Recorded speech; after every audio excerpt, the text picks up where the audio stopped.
Hey, what's up guys, Klein here. So for today, let's talk about utilizing our Omnimons using a black deck.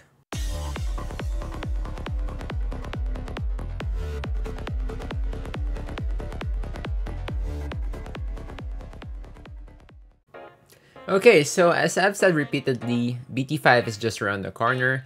So I just wanna introduce you guys to some BT5 cards and maybe you can have an idea on what cards you wanna play come BT5.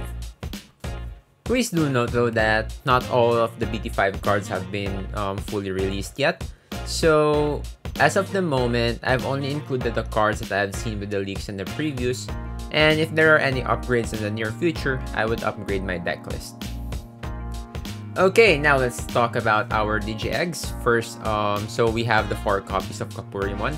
So this is the Kapurimon which gives the plus 1000 DP if your Digimon has reboot. Most of the time, our Digimon has reboot because I've included the Toy Agumon on this deck list, which has an inheritable skill where it gives our Digimon reboot, as well as most of my Megas have reboot. So most likely Kapurimon's effect will trigger most of the time. Okay, moving on to our rookies, we have, of course, as I've said before, we have 4 copies of Toy Agumon. So Toy Agumon, he's just straightforward. He gives our Digimon reboot if he is on our Digivolution source. Next on our rookie list are the Toy Agumons from the ST deck. So this Toy Agumon, its inheritable skill is for us to draw more cards, because whenever we have this Toy Agumon onto our Digivolution source, if our opponent decides not to attack during their turn, we get to draw an extra card. Since black is kind of slow, we do need to get tons of draw power so that we can draw the cards that we need in order to fully digivolve into our Omnimons, and that's why I've included this Toy Agumon. Okay, last on our rookie list are the vanilla Digimons. So currently we have 2 vanilla Digimons which has only 2 costs to play and 0 to digivolve, which are the Hagurumons and Commandromons. As you can see on this list, I have included 3 Hagurumons and 2 Commandromons. You can actually interchange them. I like to spread the variety of my vanilla Digimons due to the fact that we still have the Omnimon from BT1, which can delete one of our Digimons, as well as all the Digimons with the same name of that Digimon. So spreading widely your vanillas is, well, maybe it won't matter most of the time, but just in case you are facing an ABT1 Omnimon, this will come handy. Okay, now we move on to our champions. First, we have the 4 copies of our blocker, which is Dark Tyrannomon. So Dark Tyrannomon is really good because not only it has the blocker skill, but as well as it only costs 1 to digivolve. If you can see, most of my champions only cost 1 to digivolve because I really want to turbo digivolve into my Omnimon as quickly as possible. So I might not really care about most of the inheritable skill of my champions. That's why I included tons of 1 to digivolve vanilla Digimons. So Dark Tyrannomon, not only it just costs 1 to digivolve, but as well as you get a blocker skill as a bonus. Next on our list are the 2 copies of Tankmon and 2 copies of Numemon. So the 2 copies of Tankmon, I included him because even though he's a champion, he still has 6k DP. And if we have Toy Agumon on its inheritable skill, it gives it reboot. As well as if you have Kapurimon on its Digivolution source, you get plus 1k DP. So that 7k DP sometimes matter if you want to aggro out your opponent early on the game. And since we have reboot, we don't have to worry about getting attack on our opponent's turn. Next are the 2 copies of Numemon. So I included 2 copies of Numemon because the same reason why I included Tankmon, it only costs 1 to digivolve. But in case we brick and we don't have any rookies on our opening hand, we can hard play Numemon with just 3 memory cost. So Numemon really gives us that memory advantage when it comes to bricking. because it only costs 3 to hard play, and most of our rookies also cost 3 to hard play. So Omnimon does really a good job whenever you just need to hard play a champion. Okay, lastly on our champion list, we have 3 copies of Greymon.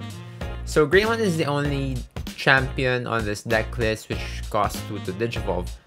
But as a trade-off, it has a really good inheritable skill, which is whenever our Digimon has reboot, it gains jamming. So as I've said before, we have Toy Agumon, which gives our Digimon reboot, as well as most of our Megas have reboot as their skill. That's why most probably Greymon's inheritable skill will get activated. So you don't have to worry about attacking into another Omnimon from our opponent's security pile, because our Digimon can get jamming. Okay, now moving on to our level 5s. First, we have the 4 copies of a new card from BT5, which is Warmonzaimon. So Warmonzaimon, this is actually the very first time that Black gains a 2 to Digivolve level 5. And I was actually quite happy when I saw this leak, because most of the level 5 from Black do cost 3 to Digivolve. So even though Warmonzaimon is like a vanilla Digimon, its counterpart is like the Monzaimon for the blue card. From the blue deck. It only costs 5 to hard play and costs 2 to Digivolve.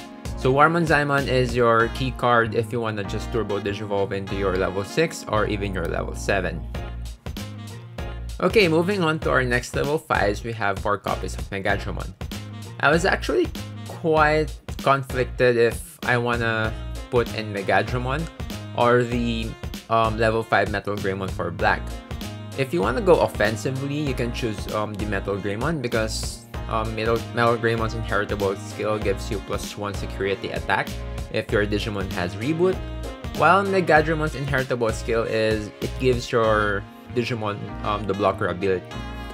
So I chose Megadramon over Metal Greymon because first, Black is just slow in general. That's why I wanna defend on the early parts of the game. And of course, since our level 6 has reboot, it really pairs up quite well with Megadramon's inheritable skill. So we can attack on our turn, and then reboot activates on our opponent's turn. At the same time, we can still block.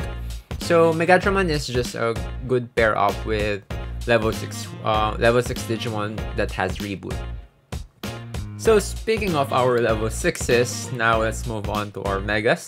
First, we have the 4 copies of Metal Garurumon from BT5. So this Metal Garurumon is a new card, and whenever we Digivolve with Metal Garurumon, we can Digiburst 2. And then we can delete one of our opponent's Digimon with memory cost 6 or below. Just in case that our opponent doesn't have any Digimon with a memory cost of 6 or below, Metal Garurumon's effect will be our opponent is gonna discard one of his security pile.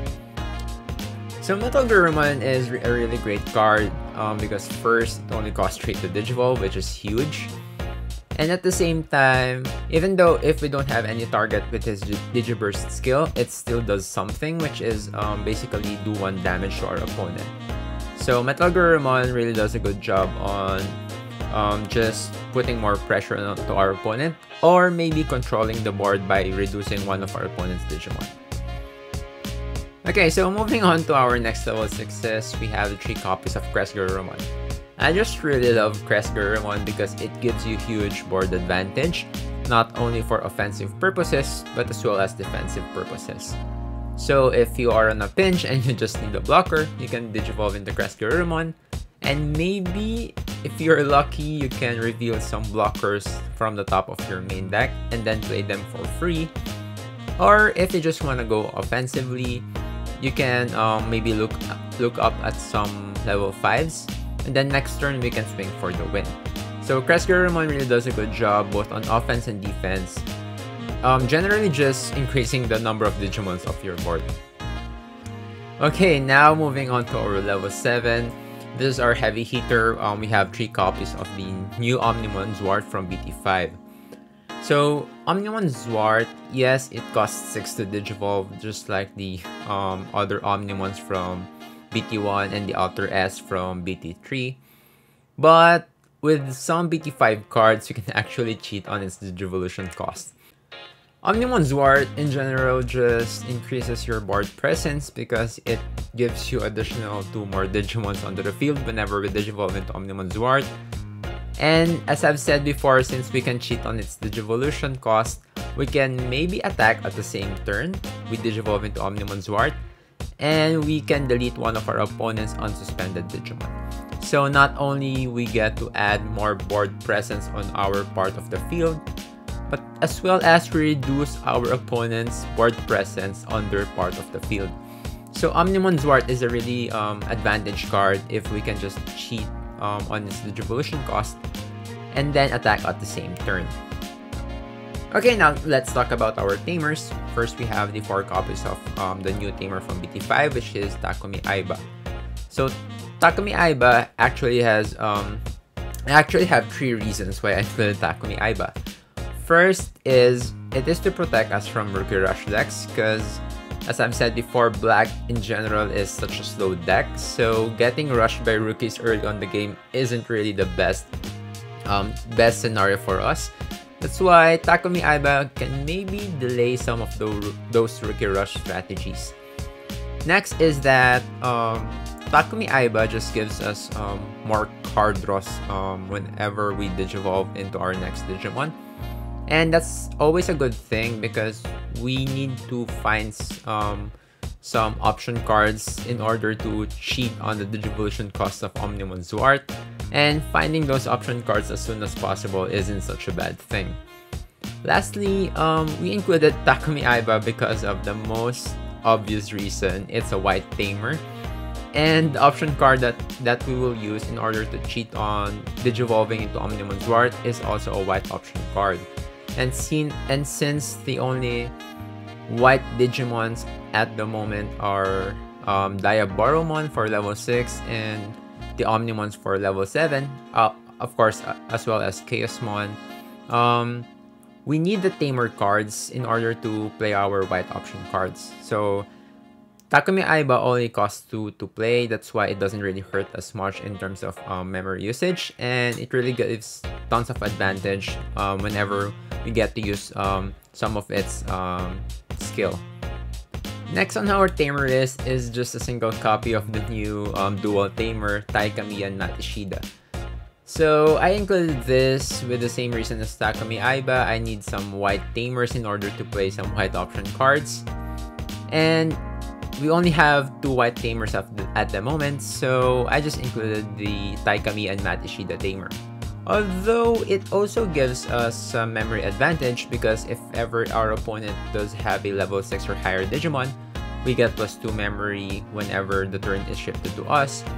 But as well as whenever an Omnimon attacks, it gets +1 security. So even though it costs 4 to hard play and it really hurts our memory usage, we just need more white tamers in order to consistently play our white option cards. Okay, speaking of white option cards, let's now move on to our option cards. We have 3 copies of the UBT5 option card fused into the Ultimate Digimon. So this option card is the actual reason why I want to play Omnimon, because we can cheat on its Digivolution cost.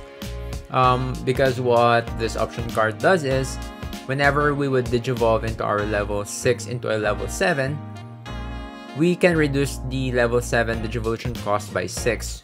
Also, most of the level 7 costs 6 to Digivolve. That's why basically the Digivolution cost will be free.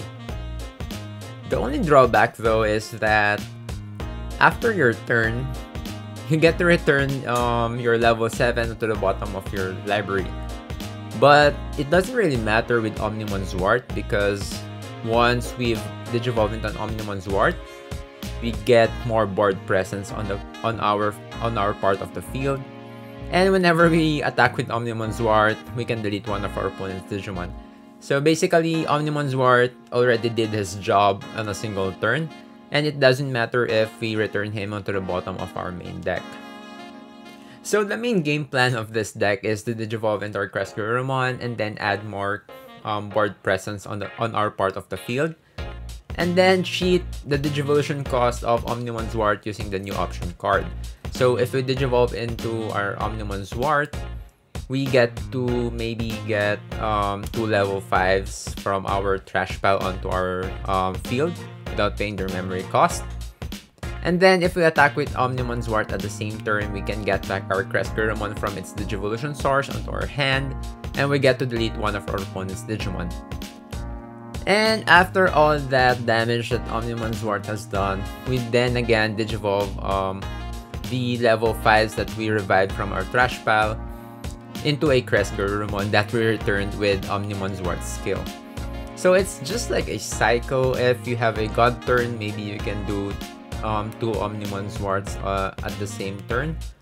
But even just one Omnimon Zwart on a single turn really causes a lot of havoc onto our enemy, and it really sets back their board presence. And that's it for today's deck preview, guys. If you love the deck list, don't forget to subscribe to the channel. I also have a Facebook page at SaberCline. And if you have any suggestions with this deck list, please do comment down below. I have already uploaded some gameplays of this deck list with Tabletop Simulator, so do check them out. I will leave the links on the description down below. And till next time, guys, peace out.